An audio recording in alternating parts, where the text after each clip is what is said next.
রাজধানীর হাজারীবাগ বাজারে একটি ট্যানারি গোডাউনের ভবনে লাগা আগুন ফায়ার সার্ভিসের 12টি ইউনিটের 3 ঘন্টার চেষ্টায় নিয়ন্ত্রণে এসেছে। ভবনটিতে ফায়ার সেফটি প্ল্যান না থাকায় কয়েক দফা নোটিশ দেওয়া হয়েছিল বলেও জানিয়েছেন ফায়ার সার্ভিসের পরিচালক লেফটেন্যান্ট কর্নেল মোহাম্মদ তাজুল ইসলাম চৌধুরী। এই ভবনে প্লাস্টিক, গার্মেন্টস, ফুটওয়্যার, চামড়া সহ 5 মিশালি দাহ্য অতি দাহ্য জিনিসের গোডাউন থাকলেও সেই অনুযায়ী অগ্নি নির্বাপন ব্যবস্থা ছিল না বলে জানিয়েছে তিনি। বিস্তারিত জানাচ্ছেন নাদিয়া শারমিন। বেলা 2:15টার দিকে ফায়ার সার্ভিসের কাছে খবর আসে আগুন লেগেছে হাজারীবাগের ট্যানারি কাঁচাবাজার এলাকার একটি গুদামে। একে একে 7টি ইউনিট আসে অগ্নি নির্বাপনে, কিন্তু ভবনের চারপাশ ঘিরে বিদ্যুতের তার আর ট্রান্সমিটার থাকায় এবং পিছন দিকে যাওয়ার কোনো রাস্তা না থাকায় ফায়ার সার্ভিসের উচ্চ সিঁড়িগুলো কোনো কাজে আসেনি। বাধ্য হয়ে ফায়ার মাস্ক ও নিরাপত্তার বিভিন্ন সামগ্রী পরে ভেতরে ঢুকতে হয় ফায়ার সার্ভিসের কর্মীদের। আগুনের উৎস 5 তলায় উঠে চলে অগ্নি নির্বাপন। কেউ ছিল না, কন্ট্রোলে বাইরে ছিল, এই জন্য আগুনটা নামাজের টাইম ছিল তো এই জন্য আর কি সবাই নামাজে ছিল তো। নিচে তখন উৎসুক মানুষের প্রবল ভিড় সামলাতে হিমশিম খাচ্ছে পুলিশ, র্যাব।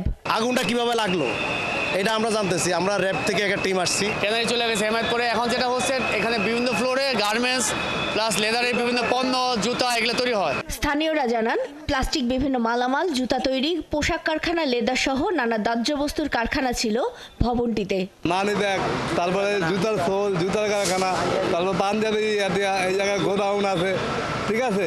আর ওই সাইডে মনে করেন যে প্লাস্টিকের জগ, বল বালতি বানা এগুলা, তারপরে যে কুরিয়ান সার্ভিসের মাল সামানা নিচে রাখে। বিভিন্ন মেশিন আছে, সামরার কেমিক্যাল আছে, আর এখানে বিভিন্ন গোডাউন করছে।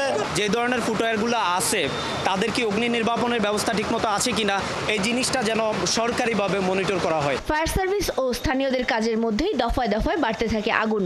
অবশেষে প্রায় 3 ঘন্টা পর আগুন নিয়ন্ত্রণে আসার ঘোষণা দেয় ফায়ার সার্ভিস। ফায়ার সার্ভিসের পরিচালক অভিযোগ করেন সক্ষমতার পুরোটুকু ব্যবহারই করতে পারেনি ফায়ার সার্ভিস। কিভাবে আপনার ইলেকট্রিসিটি লাইনগুলো, পোলগুলো রাখা আছে এবং বিল্ডিংগুলো কেমন আছে, সুতরাং আমাদের কিন্তু আমাদের যেই শক্তিমাত্রা এটা কিন্তু আমরা সম্পূর্ণ দেখাতে পারি নাই। ভবনটিতে কোনো ফায়ার সেফটি প্ল্যান ছিল না বলেও নিশ্চিত করেন তিনি।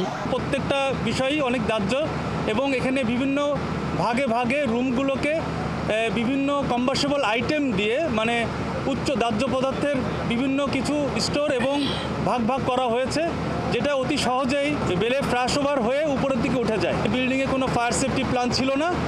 এই বিল্ডিংয়ে কয়েকবার নোটিশ দেওয়া হয়েছে, 1-2টা ফায়ার এক্সটিংগুইশার পেয়েছি, কিন্তু এক একটা ফ্লোর এক এক টাইপের, কোনোটা গার্মেন্টস, কোনোটা প্লাস্টিক দ্রব্যের আপনার স্টোর।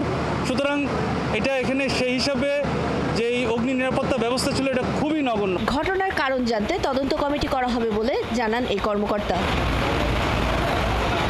নাদিয়া শারমিন, 71, ঢাকা।